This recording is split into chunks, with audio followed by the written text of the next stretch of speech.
What is going on, guys? This is the Inside Blue Podcast, episode 65, and today breaking down the Rangers' hot start so far this season in 2023-2024 season. Sorry about that. But yeah, they've started off really well this year.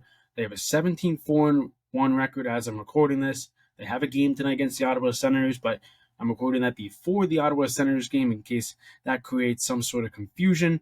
But anyways, they've started off red hot. And, I think a lot of that has to do with their new coaching staff. Peter Laviolette has done an amazing job along with his crew. And, I think that's been the big difference. They have a real system now, unlike Gerard Gallant, where there's been like a lot of scrambling and all that stuff. But I think the only issue I have with this team right now is they've allowed a lot of, odd man rush opportunities, and it's led to some goals as well. So I think if they can clean that up and allow a lot of, less, breakaways and rush plays like that, I think they could be even better shape than they are. But they've had a really good start this year, and I think that's been, the main reason. With Peter Laviolette, he's done a really good job. I think he's definitely a candidate right now for, the Jack Adams Award, which is, the best coach in, the league last year. Jim Montgomery obviously won it with Boston because, hey, they had like 120 something points. So why not? And, he's probably another candidate this year because, the Bruins and the Rangers are right at the top of the league. And, really good job by Boston this year. I thought they'd maybe take a step back with losing Patrice Bergeron, but I feel like, everybody says that, right? I think with the Boston Bruins, it feels like every year they find a way to be really good. They lose their top centerman who does a lot for them. He's won multiple Selke Trophy winners. I'm surprised, Selke is not named after Patrice Bergeron with how many times he's won. But, he was a main difference with that team, and with Brad Marchand and David Pastrnak. And now it's, Brad Marchand's team, right? He's the captain now. The Rangers played against Brad Marchand and that team. They defeated them 7 goals on the Boston Bruins. That was insane. That was an insane game. Lots of goals and a lot to learn from that game, but that's in the past, and now we look forward. Of course, they're playing the Ottawa Senators tonight. And, I think the Senators are a team that could move in the right direction when they find a goaltender. I think the Ottawa Senators are, pretty decently built up and down the lineup. They signed Vladimir Tarasenko to a one-year deal. He can maybe make, a good impact like he did with the Rangers. Brady Tkachuk is always a good player. Tim Stützle, Jake Sanderson. A lot of good players on that team.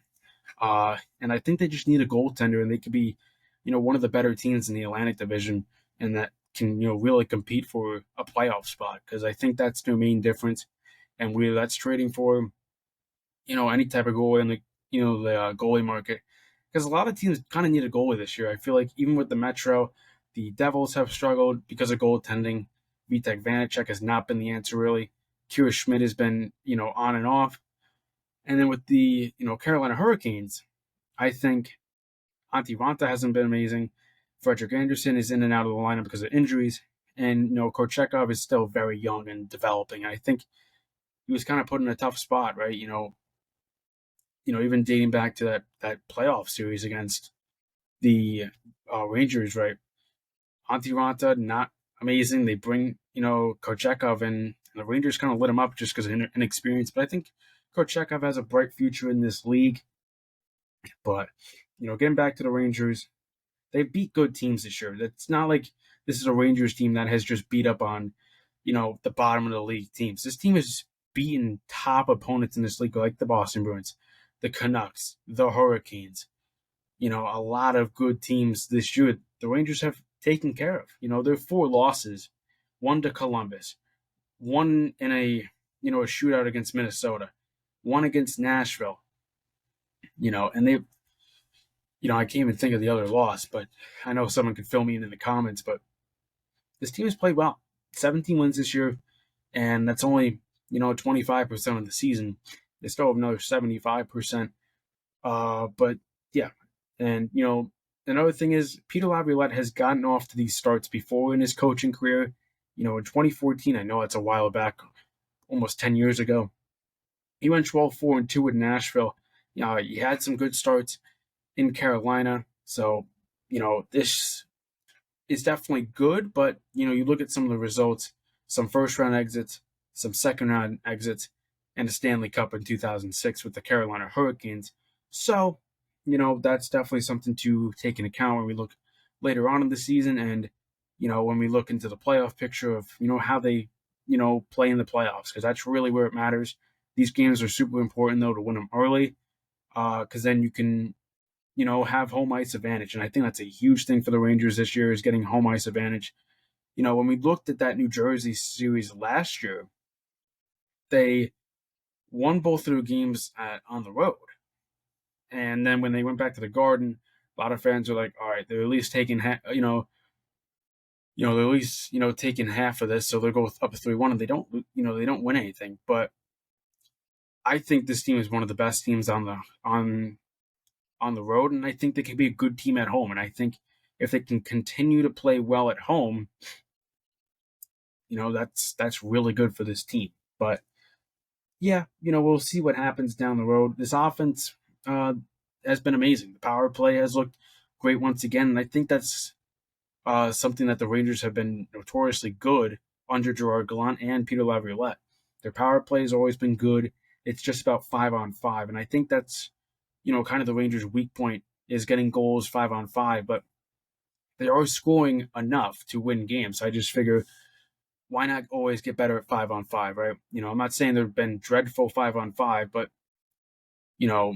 if they're scoring the majority of goals even strength. That's what I'm trying to take out of this. But they've only scored 26% of their goals on the power play. And, this is a team that can win games many ways. So now we're good. But yeah, getting back to that, they're fourth in shooting percentage, which is very good. So they're scoring, at a good rate. Vinny Trocheck getting some goals. Alexei Lafreniere, main guy who's been doing all the scoring, has been Artemi Panarin. But Artemi Panarin has been probably, I honestly say, a top 4 player in this league this season. I think Kucherov has had a great year. I think, a lot of guys, Quinn Hughes, a bunch of guys have, stepped up for their teams. And I think Panarin's been right there. 35 points this year. Outstanding. He's 13 points ahead of the next guy, which is Chris Kreider, as Chris Kreider has 22 points. And I think this is a guy that can really, be the difference. I think Artemi Panarin needs to continue his strong play, obviously, and just keep doing what he's doing. I think his line has been really good. They're scoring, right? That's been the main picture. And they've been, for the most part, keeping pucks out of the net. I know that game against the Sharks was definitely not what, honestly, both teams would have liked. 11 goals in total, 6 for the Rangers, 5 for the Sharks. Rangers can't give up 5 goals to the Sharks. If they were doing that, they're going to lose games against top teams like Boston, like Vancouver, like the LA Kings too. LA Kings have been a good team as well. But yeah, getting back to their offense, they scored 2.5% of their goals shorthanded. I think that's mainly been Chris Kreider scoring shorthanded goals. He's one of the best on this team when it comes to shorthanded goals. So we compare to the 2023-2024 season to the 2022-23 season for the offense. So, of course, 70% of their goals have come from even strength this year. Last year, 75% have come from even strength. That's with Gerard Gallant too. So I'm not, by no means am I saying Gerard Gallant is a better coach than Peter Laviolette. I think Peter Laviolette is the perfect fit and the right coach. Just getting that out there. Rangers are 26%, 0.6% power play. Last year they were 21, and they've also scored more goals. Shorthanded, they were at 2.9%, and then this year they're at 2.5. But they got to just keep playing well. That has been the main picture, and that's what they have to continue to do. They got a tough. There's no guarantee wins, right? You're gonna have to earn them in this league, and I think everybody in that locker room knows. Just because you're playing the San Jose Sharks doesn't mean that's a guaranteed win. They made it tough on you. I know, obviously, that's a game, you look at it and you're like, all right, we should win this game pretty easily, but they gave them trouble a bit. They were scoring. Duclair had a breakaway goal. That should never happen. That's been the main, they got to stop allowing breakaways in these, odd man rush opportunities because teams will get you on that. But, this has been a fun season thus far, and we're only 25%. We still got another 75% of this season left to go, and this team's been fun. Obviously they've started off hot, and we'll see how that trends down the road when they play the other top teams, because I enjoy those type of games when they play the Carolina Hurricanes, they play the Tampa Bay Lightning, even the rivalry games with the Flyers, the Islanders. I love those type of games because I feel like you get the most out of both teams, because when it's a rivalry game, both teams want to win. I'm not saying both teams when they play each other don't want to win. I just feel like there's an extra boost and extra tenacity and all that type of stuff. But the defense, I think, has looked pretty good this year. I think there's been some parts where you question what the chances they give up, because they do allow a decent amount of high danger opportunities, and Igor Shesterkin and Jonathan Quick have held their ground, but I've heard some comments about, is Igor playing bad? Is Jonathan Quick the real, should he get the starter's crease? And no. Igor Shesterkin is your goaltender that will ride you into the playoffs and help you win games. He did it against the Devils. He was keeping the Rangers in it for so long until he obviously allowed some goals. But hey, we got to give props to Jonathan Quick this year. That's no doubt. He's been outstanding. And I didn't expect this out of Jonathan Quick. His preseason stuff didn't show much life, for the 37-year-old, I believe he is. And I'm surprised he still has this much flexibility. I got to say, he is one of the most flexible goaltenders in the league. When it comes to, the stretch saves and all that stuff, I think him and Vasilevsky are really good at that. I think Igor is amazing at that as well, but I think, you got to get Igor just rolling with starts, just rolling, really get him hot. Because when he's hot, he's easily, I think, the best goalie in the league.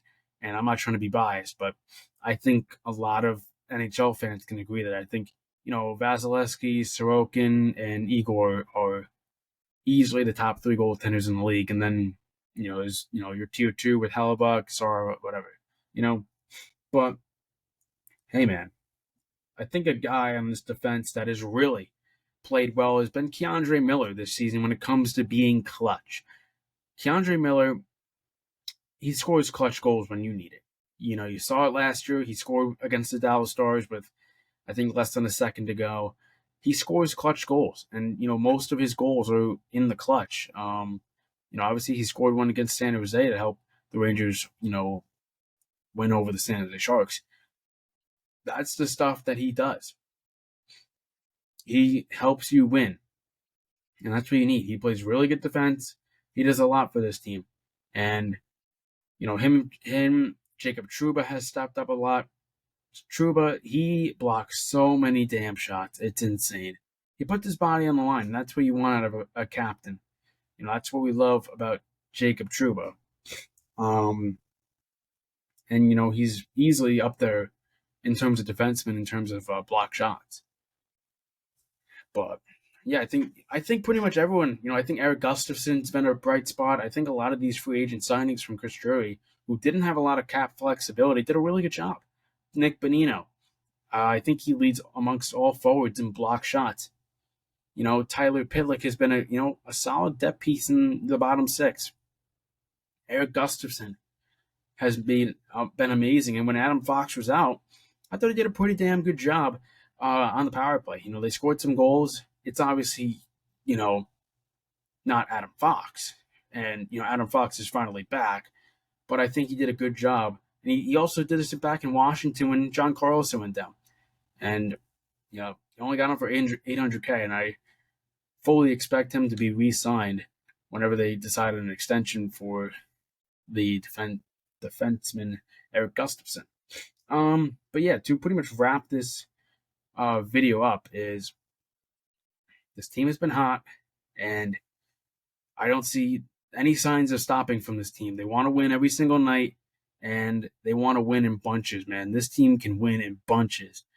And they come back with victories. They dominate in victories. They do it all. This is a complete team, and I think Chris Drury has really made an amazing roster. I thought last year's roster was amazing when they added Patrick Kane and Vladimir Tarasenko, but I think this one might be even better when it comes to complete structure. But anyways, guys, I hope you guys like this video. And of course, hit that subscribe button, hit that notification bell, so you know when I upload these podcasts. I will see you guys in the next one. Let's go Rangers.